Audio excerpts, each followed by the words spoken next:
So two quick things. One is brand new. We have a program that many of you know. We talk about it here and there, Spirituality for Kids. So they have a morning class on Sunday, and the woman who runs it has offered to do childcare while we have our service here. So whether it's you or your friends who have been a little hesitant because they have children and don't know what to do with them, so we will have childcare for the time that we're here in this room. So please share it with friends so we can bring some more people who would like to be here but feel they're limited that way. And somebody did say, and I think I did forget, for those of you who are new, my name is Chaim Solomon, and I'm one of the teachers here in the center. So that will help, I guess. If you go to Facebook, you have to find Chaim Solomon, or YouTube, you have to find Chaim Solomon with my face, because apparently now there's a few other people out there. Okay. Anyway, so here we go. So some of you may have heard, but there's an interesting saying that if you want to make God laugh, tell him your plans. Got it. So that's what we want to talk about this morning, is our plans or our agenda. Because there's not a single human being on earth who doesn't have their own agenda. There's no such thing. When you wake up in the morning, whether you realize it consciously or unconsciously, we all have an idea of what we want to achieve for the day. From the most impoverished person on earth, their agenda is to find food, just something to sustain them. For other people, it's what we're going to do in the day, how we'll entertain ourselves, what things we have to accomplish, etc. So every human being has an agenda. There, as we'll discuss, there's no such thing as no agenda, because we all are looking to achieve something in our life. And if you think about it, when we're born, our parents have an agenda for us. As we start to grow up, they try and sometimes enforce that agenda on us. And then we get to be teenagers, and what do? Rebel. We start to rebel because we have our own agenda, right? And then we decide, okay, I have an agenda, and I'm deciding what I want to be, what my education will be, how I will grow up, where I will live, what school I will go to, what business I'll go in, how I will socialize. All those things are aspects of our agenda. Those are the plans we're deciding for ourselves, what we want to do in life. And then business, and then as you get past business, retirement. Nobody has an agenda for retirement? Yes or yes? Yes. Of course we do. Whether it means sitting around doing nothing or being out and active, etc., but we all have agendas. Is everyone getting it? So every part of our life, we had the agenda to be here this morning. Great agenda, by the way. So let's look at it and understand, if we have an agenda for our life and our plans, what about the Creator? What about God? God doesn't have an agenda also? Are we going to say, well, God is so pure and perfect, and God is so powerful and almighty and all those good things, and God is so loving, has no agenda? If we have an agenda, it has to come from God in some way, shape, or form, which is also part of what we'll discuss this morning. So that's what we want to start putting in our mind. Yes, the Creator does have an agenda, and we want to start to understand what that agenda is, because we want to make a decision. Do I want my agenda, or I want God's agenda? Do I think I know what's better for me, or do I think the Creator knows what's better for me? Yeah, I know, we all like to say, but let's see, we'll get into a little more details. So what I want to start with, how do these agendas get started in the first place? So the Kabbalists teach us, before the physical world was created. Some of you have heard of this thing called the Big Bang. Science tells us there's a huge ball of matter. It one day just decided on its own to explode and create our entire universe. But the Kabbalists, and what we teach you in the first course of Kabbalah, the second class, we go before the Big Bang. We want to understand what was the purpose and meaning of being here in the physical world in the first place. Because when we understand that, then we can achieve it. And as we achieve it, then all the blessings are ours. So in the endless world, they teach us that the Creator had this energy force called light. Simple. We can relate to the word light as we do very often. You walk in a dark room, and what do you do to remove darkness and create illumination? You turn on the light. And the light of itself takes away the darkness and causes illumination. So the light of the Creator is very similar. And the Kabbalists teach us that within the power of this light force is all the good things we could ever imagine. You think back to the happiest day you've ever experienced. I'm waiting for the smiles. I want to see how happy it really was. Okay, it could have disappeared, but think of that happy time, right? You were just amazed. It was so happy. You were flying. It was great. It was wonderful. Understand that as a microscopic bit of what the Creator's light contains for us. I'm not sure we can even imagine it. But that's what the Kabbalists teach the Creator wants to give us. In order to give it to us, had to build us as what we call a vessel, a desire to receive the Creator's light and the fulfillment and the total bliss that that contains. So then our very nature, our inherent nature on a soul level, not on a human level, on a soul level, is we want total bliss, happiness, peace, and harmony. Because that's how the Creator created us. So we come into this world, we've been given free choice. We have the option. We can act with our own agenda, our own desire. Because remember, desire, like we said, the agenda. The agenda means what I want. So vessel is desire. I want the fulfillment, I want the happiness, I want the joy, I want all the good things that the light of the Creator is filled with.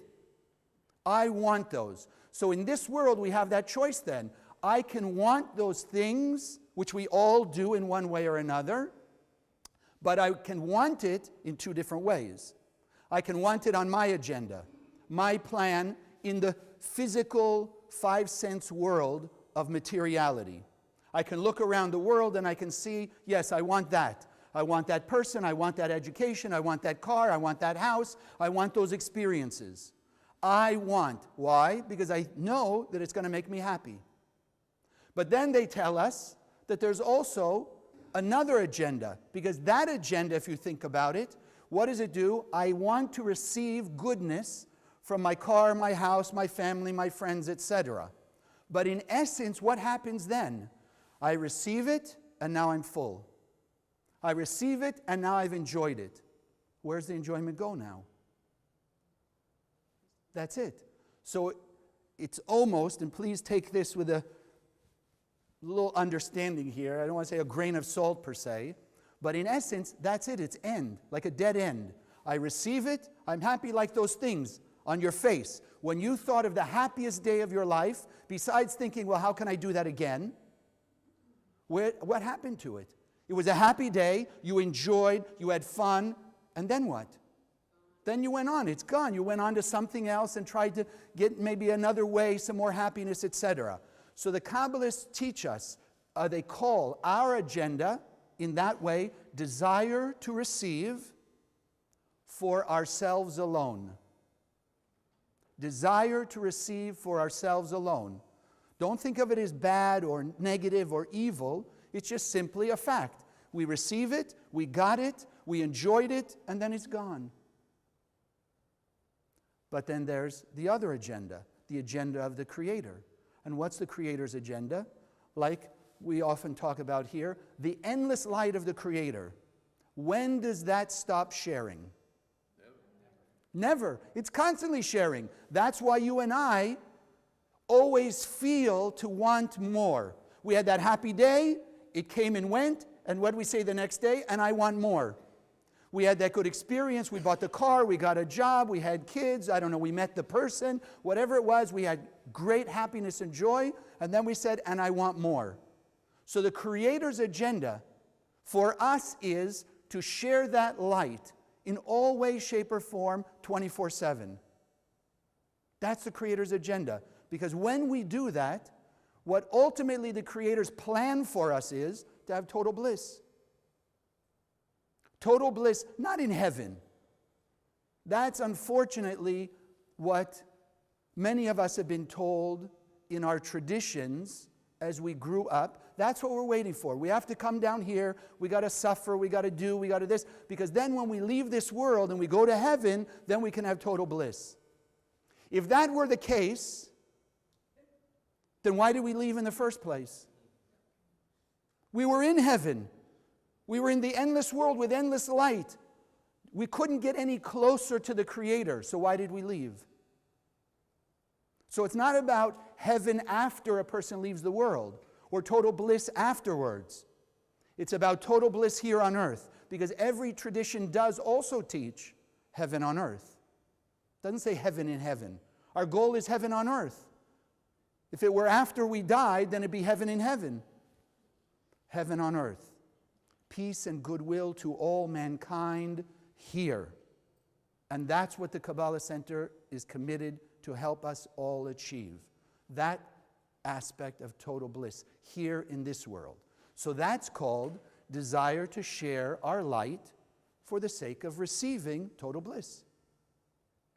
Still an agenda. It's still a desire. The beauty of that one is, the more I want total bliss, then the more I have to share my light with everybody else.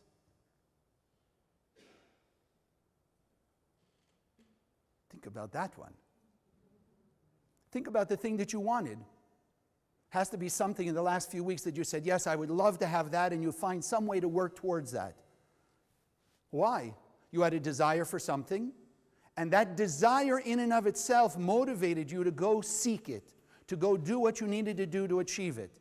So if our desire is for the total bliss that the Creator has already set out for us, then we know the only methodology is by sharing our light, because we already have it. That's the beauty. The Kabbalists teach us we already have it. We've been infused in our soul with 100% light. So then the only thing missing is the light's agenda, the Creator's agenda, God's agenda. The desire to share my light so I will have total bliss from the revelation of that light. That's it. Those are the two agendas. You and I have the choice. And every day we're choosing. Every minute of the day we're choosing. Which agenda, which plan do I want to be on? And we can go back and forth. I mean, how many of us have ever had a negative thought? Okay. How many of us have ever acted on a negative thought? Right. How many of us, because now that we're getting to the real you, how many of you ever had a good thought? Sharing thought, kind, love, compassion. How many of you ever acted on that? Exactly. So we're constantly wavering from one to the other, because we get caught up in the illusion of this world. So one minute we say, yes, I've learned, they've told me, I've seen, it's more it's more blessed to give than to receive. So I will give and I will share, and I know it'll come back to me.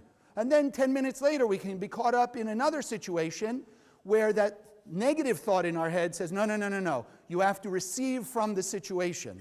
Because they took away your happiness, whatever they did, get it back.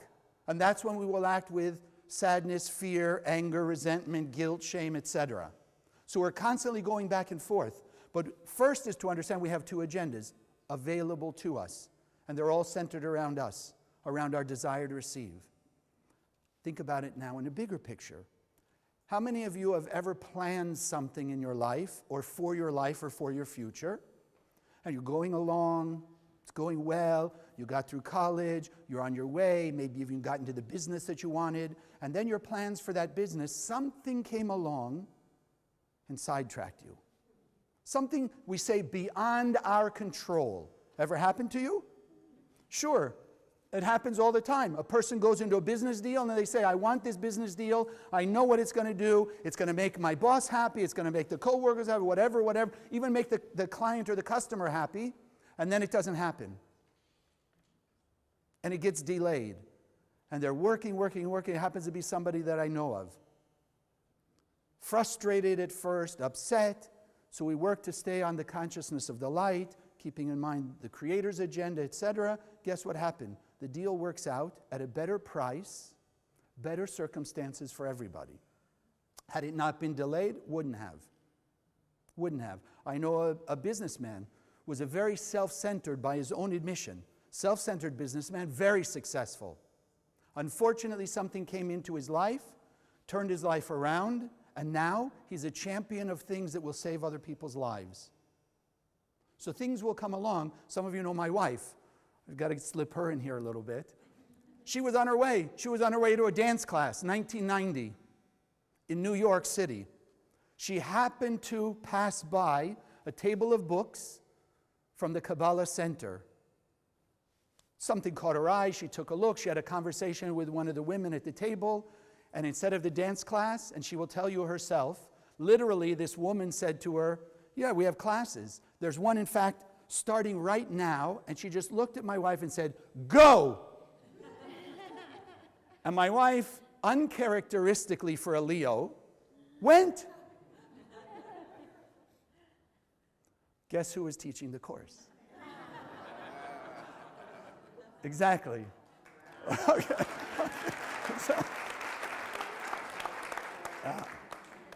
So sometimes things will get in our way and they'll distract us. But what I'm trying to point out is it's often when the Creator's agenda is opposing our agenda.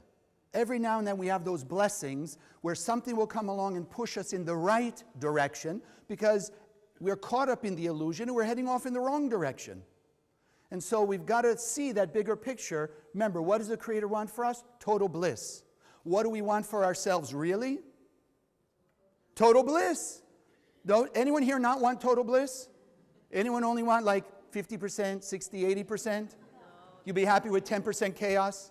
5% chaos? 3% chaos? No, we all want no chaos. So this is where I often talk about, and I will share with you now, the difference between needs and wants. Yes.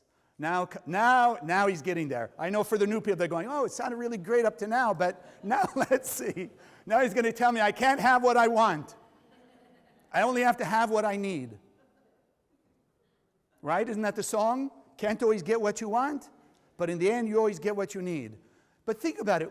The moment we say that, what's the first thought really? Uh-oh. No, I want what I want. Who cares what I need? I want what I want. Give it to me now, because it's going to make me happy. And that's what I want to share. If we'll stop and think about it, our wants come from our physicality. I want the car, I want the house, I want this person, I want this thing, I want something to happen right now for me, because it'll make me happy. What are the needs? Okay, I mean, do we even know what we need? If you really stop and ask. Some of you remember there was an old Twilight Zone episode.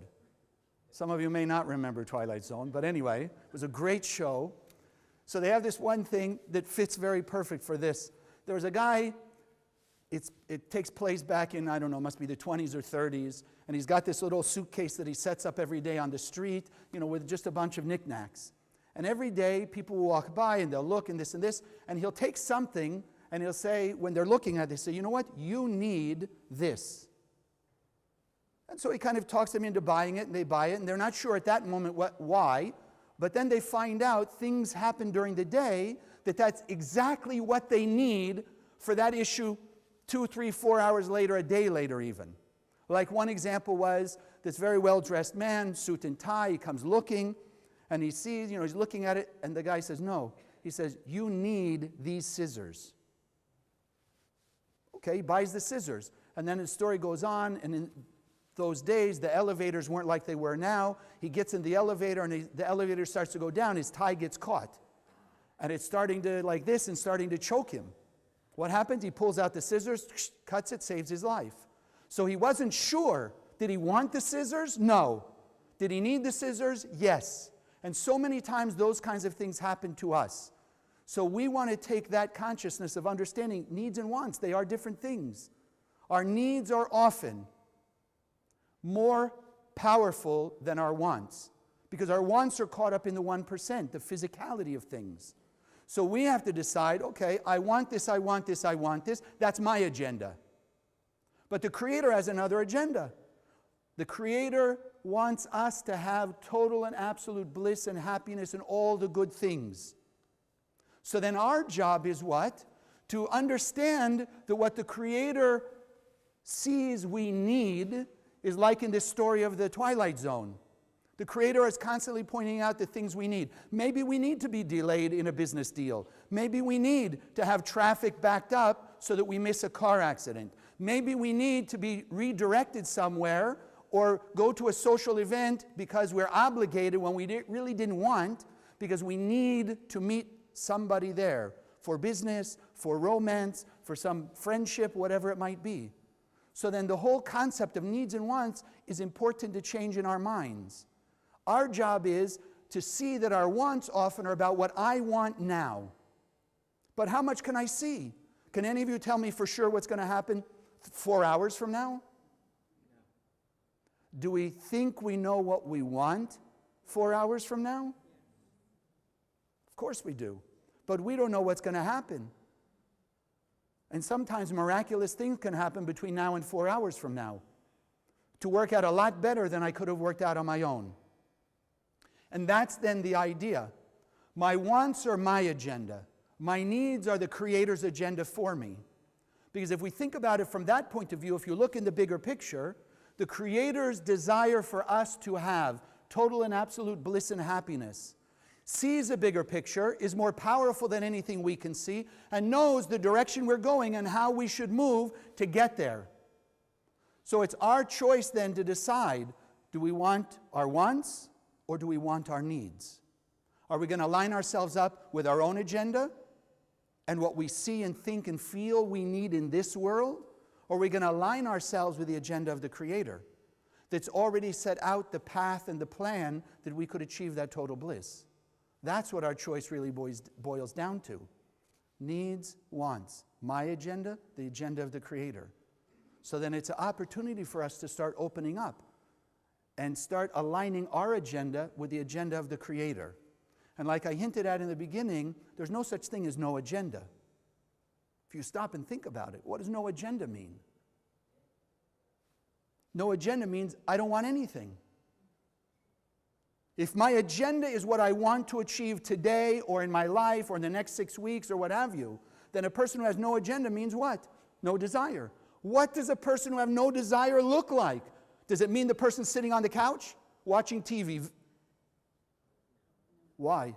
Why isn't that no agenda? They're just sitting on the couch just watching TV or listening to music. That's their agenda, to just sit on the couch and watch TV because they don't want to do something else. This is what I want to do, this is what I don't want to do. So it's still an agenda. There's no such thing as no agenda. The only people that we could even conceive having no agenda are the dead people. Person dies, then what agenda do they have? Then we could say the agenda is finished. But up to that point, every single human being has an agenda. Now that we're more conscious, we are capable and able to align our agenda with what we really want, which is what the Creator sees we need, because we don't know. But we do have the power, and it is our choice. And that's why we've been given choice. We've been given choice to decide which agenda we want, so that we can decide, I want what the Creator wants for me, total bliss and happiness. But I'm not sure how to get it. Doesn't matter. How many of you use a GPS? So God's agenda is like a GPS. You don't tell the GPS where to direct you, how to direct you, which turn to go, etc. What do? You program in, this is where I am, and this is where I want to go. And then you just start driving. And as you start to drive, and now they can change it, right? So some people don't like the woman's voice. Some people now they got the man's voice, right? So it depends on what you like, but you can program it so the voice in the GPS, no matter which way you're going, that GPS will tell you, no, turn left here. And if you make the mistake of not turning left there and you keep going straight, what happens? Recalculating, rerouting. Then it recalculates and says, okay, now go down here and turn left and go around or whatever. But that GPS is pre-programmed to direct us from where we're starting to where we want to go. God's GPS, God's agenda is the same thing. Wherever we are, it doesn't matter. And I know this is what happens to so many people. They start to look in the mirror and they start to say, you know what? But look at me. I'm angry, I have jealousy, I have ego, I have greed, I have lack of esteem, I feel insecure about myself, I've done bad things, I've cheated people, whatever. I have guilt and resentment and all that stuff. So how can I connect to the Creator? How can God love me if I have all these negative things about me? Well, it's first to understand the Creator doesn't see those things. The second is to understand, as we will hook ourselves into God's agenda, like the GPS, doesn't matter how many bad things we've ever done. Doesn't matter how bad they are. In God's agenda, in the true universe that we are sitting in but don't always see, there's nothing that we cannot escape from as far as negativity. There's nothing that we cannot make up for. God's GPS, it may not always be a nice road. It may not always be one of those, completely paved superhighways. But there is a way, if we've got ourselves lost, to go back perhaps over metaphorically, a bumpy road, one of those dirt roads, not so paved, etc., but to fix anything and everything we've ever done. As long as we're following the direction of God's GPS, we will get to where God's agenda takes us. Total and absolute bliss. The only issue is, just like the GPS, we have to be willing to follow. So we have to start believing in ourselves. We have to start understanding that we do have the power, that the Creator did create us pure and perfect. And there's not one human being on earth who doesn't have that perfection inside them. So no matter how far afield we've gone, or you look in the world, no matter how far afield anybody's gone, the Creator's agenda, the Creator's GPS can fix everything. Because the Creator is infinitely powerful. And the light that's in our soul, that the Creator infused in the endless world, is also infinitely powerful. So there's nothing that can't be done, nothing that can't be fixed. The key is, if we're thinking of our own agenda, what I want for myself, we can get it, as we all have, but it doesn't last. So it ends up creating chaos. The Creator's agenda may not always be what I wanted at first, but if I keep following, I keep going with it, I'm going to end up in the destination that the Creator set for every one of us in the endless world before we came down here, to have that total and absolute bliss. So then some of you who are newer are asking, so why bother? What about my free will? Why do we have free will if at the end of the story we're going to follow the Creator's agenda anyway? Because when we use our free will to realign ourselves with the Creator's agenda for us, and we realign ourselves and put ourselves back on that path of total and absolute bliss, then we are exercising the power the Creator gave us, which is our purpose here on earth, to be co-creators with God. We're not here to sit back and say, okay, God, come do the work for us. People have tried. But look, if that were the case, and we could just sit back and let God take over, why isn't there already absolute heaven on earth? And that's where people turn away from things they've grown up with and turn away from the belief in the Creator. But as we understand here in the Kabbalah Center, we've been given absolute free will from point A, the beginning, until the very end. We've been given free will to direct ourselves and have that sense of being co-creator and creating heaven on earth. Because when we create it, we feel much more empowered. We feel much more happiness and joy. We feel much more satisfaction when we've achieved something rather than when it's done for us. It's like we often tell the story of the puzzle maker, it's called. You ever seen a jigsaw puzzle? All right? So imagine now, you take the pieces out of the box. Anyone who, maybe some of you aren't so excited, right? But those who are excited about doing the puzzle, you take it out, and the fun is taking all the chaos of the 500 pieces and putting it into order of that picture. That's the fun. So what would happen if you bought a jigsaw puzzle, and as you open the box, you take it out, it's just like a tablecloth folded up, and you just open it up, and there's your 500 pieces already in place. You're going to have the same enjoyment of the puzzle? No, because you bought it, because you know it's in pieces, and your fun and your enjoyment is putting it together and achieving that final picture. It's the same thing. The same thing. Our job is to put the pieces together, but it's also to be on the agenda of the Creator, because then it aligns us with that. There's two biblical figures I'd like you to think of. One was King David. King David was a shepherd. He was serving the Creator, which was his desire, as a shepherd. Creator had other plans, even then. Once we start to serve the Creator, once we start to align ourselves, things may change. So here was King David. He was doing everything he could to take care of God's creatures. And God called him to be the king. To be the king. But the Kabbalists say, King David as the king, because his desire, his heart's desire was to be just serving the Creator. He was the same as the shepherd, the same David as the shepherd, the same David as the king. The only difference was what people saw when he put on the crown. I'll give you another story maybe you don't know. Joshua.